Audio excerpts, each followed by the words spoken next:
January 21st, 1998, the day Capcom released Resident Evil 2 for the original PlayStation in North America and forever changed the face of the survival horror genre and horror games to the point where they're still remaking the Resident Evil games and releasing new games in this franchise. It's unstoppable and was incredibly influential to many other game developers when crafting out horror games. There were, of course, many copycats in this genre. Some were good, some were not so good. 1998 was also the year that probably one of the greatest video games ever made was released by Konami for the original PlayStation, Metal Gear Solid. Now, I can't express how much of a big deal this game was for me, as I'm sure it was for many other gamers, specifically PlayStation owners in 1998. This was the first game I ever played that convinced me that we were in a new era of video games and was a perfect example of video games becoming more cinematic and engaging.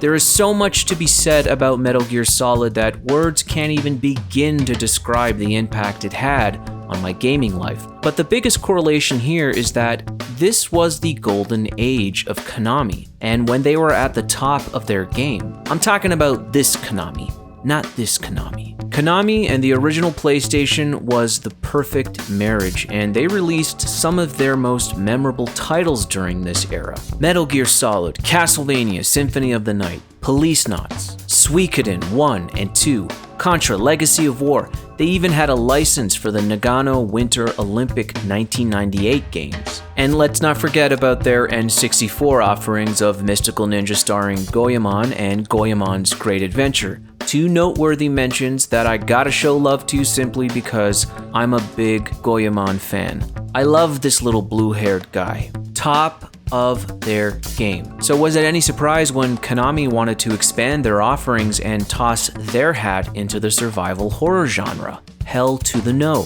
Flash forward to 1999, where we get Silent Hill. This was Konami's first and successful attempt at throwing their hat into the survival horror genre. Silent Hill was a massive success and went on to have many sequels as a part of this franchise. After the success of Silent Hill, it seemed like Konami wanted to run with this good fortune. They were about to offer gamers another survival horror game the same year as Silent Hill. Enter Soul of the Samurai, another 1999 release. Sadly, during that time period, this game went very much unnoticed by many. I was first introduced to Konami's Soul of the Samurai as a playable demo in the official US PlayStation Magazine's July 1999 demo disc number 22. That month, the disc came loaded with a ton of other great titles like Ape Escape, Bloody Roar 2, Croc 2, and Tony Hawk's Pro Skater. A great month for game demos indeed. When playing through Soul of the Samurai for the first time, I instantly loved it. The tone and the music was so unique for a samurai game.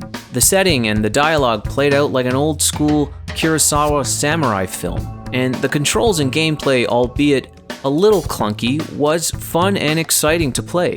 The game demo had a lasting impact on me, so why did I never purchase Soul of the Samurai and add it to my game collection? The short answer to that, of course, was I was a broke teenager whose game purchases were made cautiously, as game purchases with my own money were few and rare back in those days. With games like Soul of the Samurai, I'd usually wait with bated breath for them to end up on the PlayStation Greatest Hits label for the $29.99 price point. But it never happened with this game. Soul of the Samurai just faded into obscurity and fell off of my radar, much like it did for many other original PlayStation owners. Many years later, where emulation has been much of how I've rediscovered these games from my past, I decided to sit down and play through this game title from what I strongly believe to be from the golden age of Konami. Subscribe to The Select to keep up to date with all our latest videos. This is Soul of the Samurai for the PlayStation.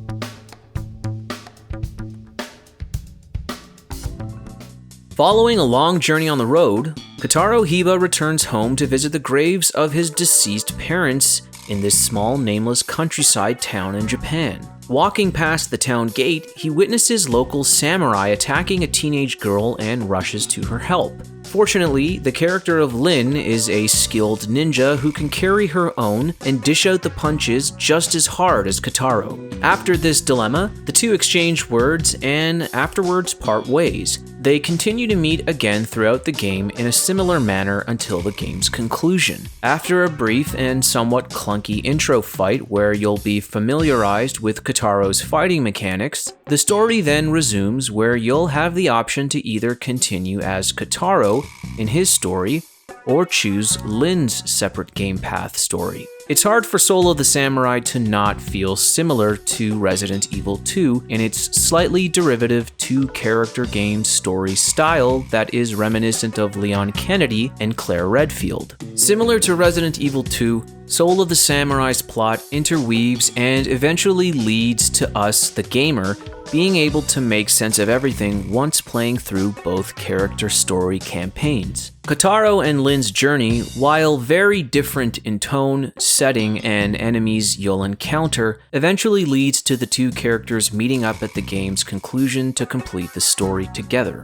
In what starts out as a simple tale that follows Kotaro reconnecting with his past, the story slowly turns dark and tormented as we learn that something has been causing the villagers to act strangely as of late. The enemies you are presented with at first are other ninjas and other hired samurai who have descended upon the village. But after learning about what the main culprit is that's making the villagers and hired muscle turn stark raving mad, your enemies take on a more grim and monstrous form.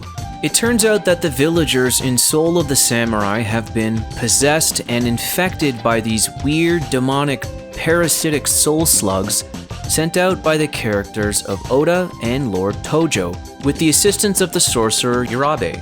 The soul slugs enter through the mouths of their hosts and incubate inside, eventually leading to superhuman strength and the ability for Lord Tojo to control their minds and bodies. This in turn slowly but eventually leads to the villagers becoming more zombified versions of themselves and take on a more Walking Dead appearance. And alas, this is how we can pretty much narrow down the tone for Soul of the Samurai. It's a survival horror zombie game, but it has a samurai as the main playable character in it. Very, very cool. There are chapters in the game that take place in the town and its surroundings, giving you freedom to travel between them. You'll be talking to NPCs on occasion in the village square, and there's the occasional basic puzzle, usually involving keys or unlocking doors.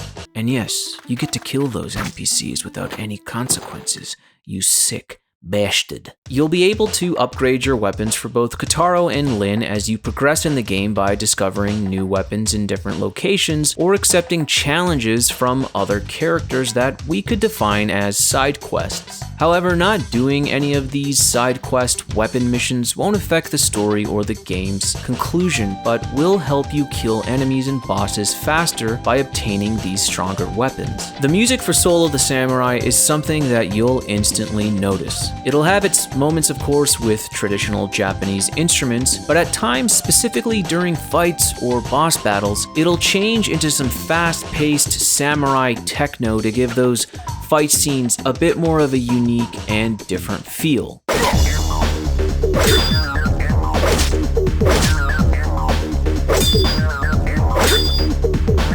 The graphics, although very clean in its pre-rendered background presentation, will at times make it feel a bit difficult to navigate around, as you may not realize you can enter some doors while wandering about because everything all looks the same in this pre-rendered presentation. Little things here and there are easy to excuse simply because this game is a product of its time and doesn't significantly affect the gameplay too much for the worse. Unlike the Resident Evil games, Soul of the Samurai does not have tank controls, so the fighting system, even though slow and not accurate at times, does work well once you get the hang of it. Kotaro, although very powerful, moves a lot slower than Lin, and he just isn't as fun to control in certain sections of the game. A shining and frustrating example of his controls is during the cave chapter of the game, where you are put on a sloping rock and must obtain an item that rests at the edge of the cliff. The controls are so stiff and unforgiving that it makes it almost next to impossible to get out alive at this part, and I had to try multiple times at this section. As Kotaro slowly slid down the cliff and I waited for the perfect moment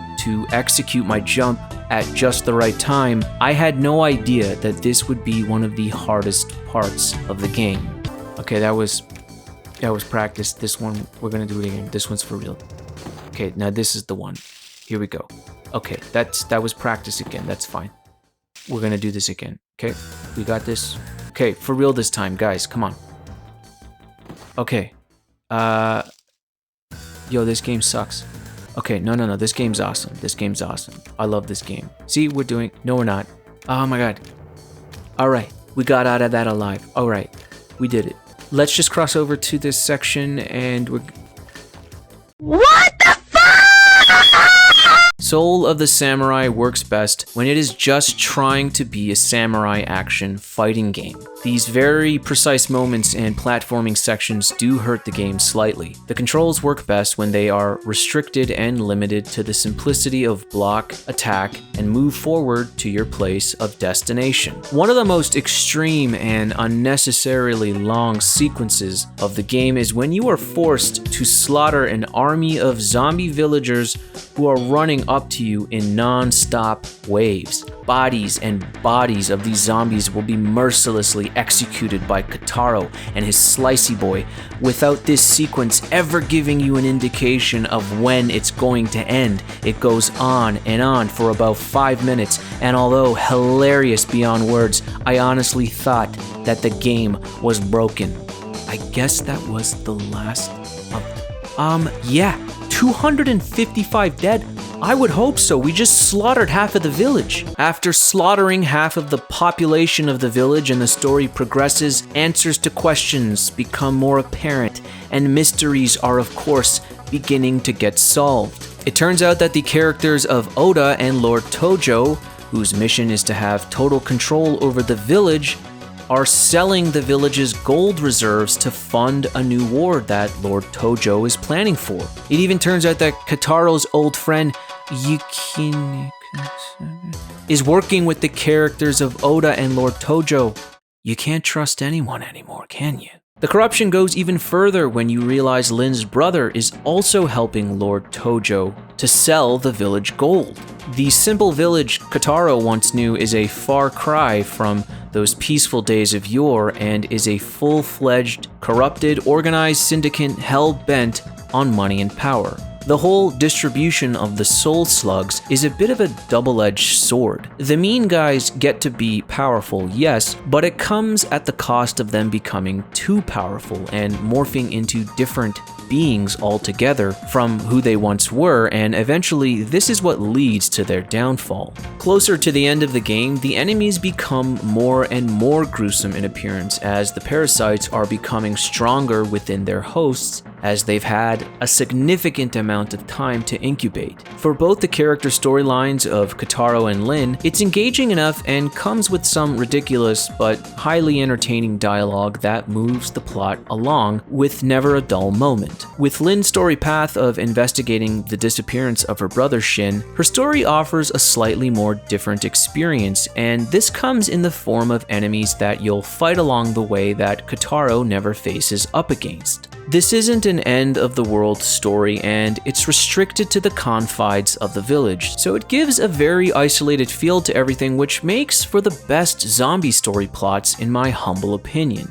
I mentioned before that Lin's style of combat is much more enjoyable and fast-paced, but it should be mentioned that her campaign story is also slightly a bit shorter in its runtime. Reasons for that stem from the fact that her objective is a bit more streamlined rather than the more complicated story of Kotaro.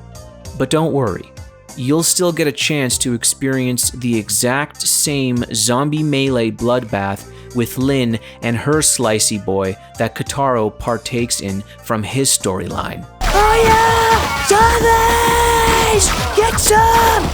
Yeah! Kotaro and Lin's separate paths, although different, have these two characters bonding with each other towards the end over their hardships. They band together to defeat the evolved demonic form of Oda at the end and save the village to restore it to what it once was. All in all, the game is wrapped up nicely, though it is a bit of a short-lived experience. It's a nice change of pace in this survival horror genre, since Soul of the Samurai knows when to call it quits when it's at the top and doesn't overstay its welcome. Soul of the Samurai is a decent offering in the survival horror genre with a samurai twist to it. It's unfortunate that Konami didn't continue on with this title as a franchise, as it would have made for an interesting constant offering in their game catalog. It's easy to say that now, but because of its lackluster sales and mixed reviews at the time, it could have been in Konami's best interest to stay more focused on stronger titles like Metal Gear and Castlevania, as the next era of video game consoles was shortly approaching, where in 1999, the Sega Dreamcast would kick things off into the next gen of systems. I'm not one for remakes, but Soul of the Samurai is ripe for the picking, simply for the concept alone to be brought into a new era of gaming. Imagine Ghost of Tsushima graphics where you're a samurai and must go out and kill zombies. It's a perfect game concept that could work so much better with today's industry standards. However, from Konami's golden age, it's nice that this title exists, even if it remains a hidden gem or belongs to a cult following of gamers who admire the uniqueness of this game from the original PlayStation's game library. Thank you for joining me on this episode of The Select. If you like what you've seen and heard, give us a like and subscribe. This is Dusty Maxwell, and we'll see you on the next one.